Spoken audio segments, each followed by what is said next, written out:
Pernah nggak sih ngerasa kalau hukum itu ibarat buku tebal yang ngebosenin banget, atau malah kayak mesin birokrasi yang dingin, kaku, dan cuma siap ngehukum orang? Nah, di pembahasan kita kali ini, kita bakal ngebedah sebuah kerangka kerja dari 8 seri buku yang jujur aja bakal mubah total cara pandang kita. Kita bakal ngelihat gimana hukum itu sebenarnya bisa bertransformasi jadi sebuah organisme hidup yang penuh empati, yang benar-benar dirancang buat nyembuhin luka sosial. Coba bayangin sebentar, gimana kalau hukum itu dari awal didesain buat nyembuhin dan bukan sekedar buat ngehukum?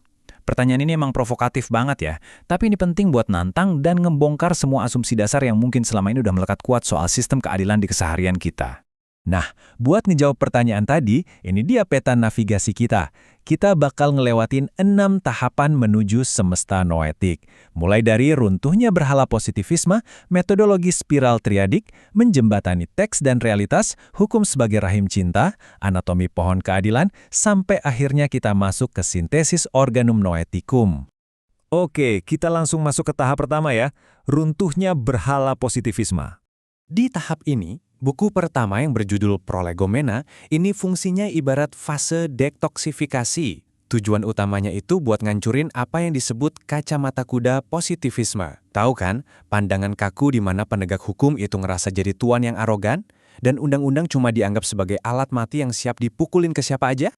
Coba lihat kontras yang tajam banget ini. Di satu sisi, ada hukum rasional yang kerjanya kayak mesin dingin, maksa kita buat taat secara buta. Tapi di sisi lain, hukum noetik ini hadir sebagai organisme penyembuh. Ini benar-benar ngubah dinamika yang tadinya penindas dan tertindas, jadi sebuah kemitraan yang setara. Di sini manusia dan norma itu kedudukannya sama, sama-sama jadi hamba di hadapan Tuhan. Lanjut ke tahap kedua, yaitu metodologi spiral triadik. Nah, dari buku kedua dan ketiga ini, ilusi soal kepastian mekanis hukum tuh benar-benar ditelanjangi. Kedua buku ini ngenalin kita ke sebuah metodologi dinamis yang geraknya spiral ke atas. Jadi kita ninggalin tuh logika linear yang kaku dan mulai ngegabungin akal budi, indera, sampai hati nurani. Prosesnya sendiri ngelewatin 3 langkah yang super krusial. Pertama ada bayani, di mana kita nguji teks aturan secara gramatikal. Terus yang kedua, burhani, yaitu nguji teks tadi langsung ke realitas sosial di lapangan. Dan puncaknya yang ketiga, irfani. Di sini, aturan itu diterangi pakai kejernihan nurani dan etika profetik buat nyape keadilan yang benar-benar sejati. Sekarang kita masuk ke bagian ketiga, menjembatani teks dan realitas. Lewat teori titian noetik, ini tuh jadi fondasi yang wajibin setiap praktisi hukum buat ngebangun karakter batin mereka dulu. Jadi, sebelum mereka berani megang pisau bedah hukum buat mutusin sesuatu, mereka harus siap ngelakuin harmonisasi spiritual yang indah banget yang disebut sebagai tarian keadilan. Gini ya, kalau kita nyilangin perjalanan manusia dengan evolusi norma, kita bakal ketemu 2 titik ekstrim. Waktu manusia rasional ketemu norma rasional, hasil akhirnya cuma harmoni semu yang sebenarnya menindas kayak ketaatan mekanis aja gitu. Tapi beda ceritanya di puncak nanti. Waktu manusia hamba ketemu sama norma hamba, wah ini yang namanya singularitas mutlak. Ada peleburan dan pemulihan total di hadapan sang hakim sejati. Tahap keempat kita, hukum sebagai rahim cinta. Di titik ini nih, dibutuhkan banget yang namanya pengosongan diri atau kenosis dari ego dan arogansi intelektual. Lewat kepasrahan ini, hukum itu berhenti bertindak kayak mesin penghukum. Dia bertransformasi jadi semacam rahim cinta ibu yang hangat banget, yang memeluk kemanusiaan dan nyembuhin luka-luka sosial di masyarakat. Evolusi penegak hukum ini terjadi lewat 3 fase pendakian spiritual. Dimulai dari tahalli, yaitu ngosongin diri dari segala kesombongan, terus naik ke tahalli, di mana mereka menghiasi diri pakai empati. Sampai akhirnya di puncak ada tajalli. Ini fase di mana mereka ngeluarin putusan yang nyembuhin. Jadi mereka bukan lagi teknisi pasal yang dingin, tapi berubah jadi tabib sosial yang bijak. Pergeseran ini ngelahirin sebuah kredo eksistensial yang luar biasa indah.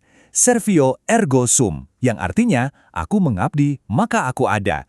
Ungkapan ini ngebuang jauh-jauh arogansi rasional dari kalimat terkenal, aku berpikir, maka aku ada, dan ngegantinya sama dedikasi yang murni banget buat melayani dan nyembuhin semesta.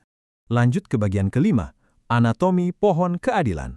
Sebagai jangkar dari semesta noetik ini, teori syajaristik ngebuktiin kalau tatanan hukum itu bukan cuma kontrak sosial yang mati. Hukum itu ibarat organisme hidup, persis kayak sebuah pohon kehidupan. Kalau kita bedah anatominya, ini logis banget. Akarnya menancap kuat pada kebenaran dan keadilan ilahi. Terus, batangnya itu adalah metodologi yang tugasnya nyalurin nilai-nilai tadi. Dan pastinya, yang paling ditunggu-tunggu sama masyarakat adalah buahnya. Buah ini adalah putusan-putusan hukum konkret yang ngasih rahmat dan pemulihan sosial yang nyata. Akhirnya kita sampai di tahapan ke-6 sekaligus tahap terakhir kita, sintesis organum noeticum. Buku ke-8 ini benar-benar mengikat seluruh perjalanan kita.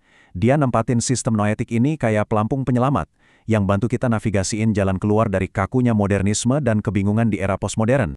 Terus, apa sih sebenarnya organum noeticum itu? Sederhananya, ini adalah instrumen penalaran berkesadaran tertinggi. Instrumen ini dengan sempurna ngawinin koherensi logika akal budi manusia sama intuisi spiritual yang murni. Keseimbangan ini mutlak banget buat ngebalikin napas kemanusiaan ke dalam sistem hukum kita. Pada akhirnya, kerangka kerja ini ngeruntuhin tembok pembatas antara sains rasional dan kebijaksanaan spiritual. Ini juga ngebebasin kita dari keterasingan yang serba prosedural dan mekanis. Gak cuma itu, kerangka ini mulihin peran ganda manusia sebagai hamba yang tunduk sekaligus pemimpin yang penuh kasih, dan ngubah penegakan hukum jadi sebuah tarian kesadaran yang memperdayakan. Hukum bukan lagi teks yang bisu atau alat penindas, melainkan instrumen pembebasan sosial yang sesungguhnya. Sebagai penutup, coba renungin pertanyaan provokatif ini.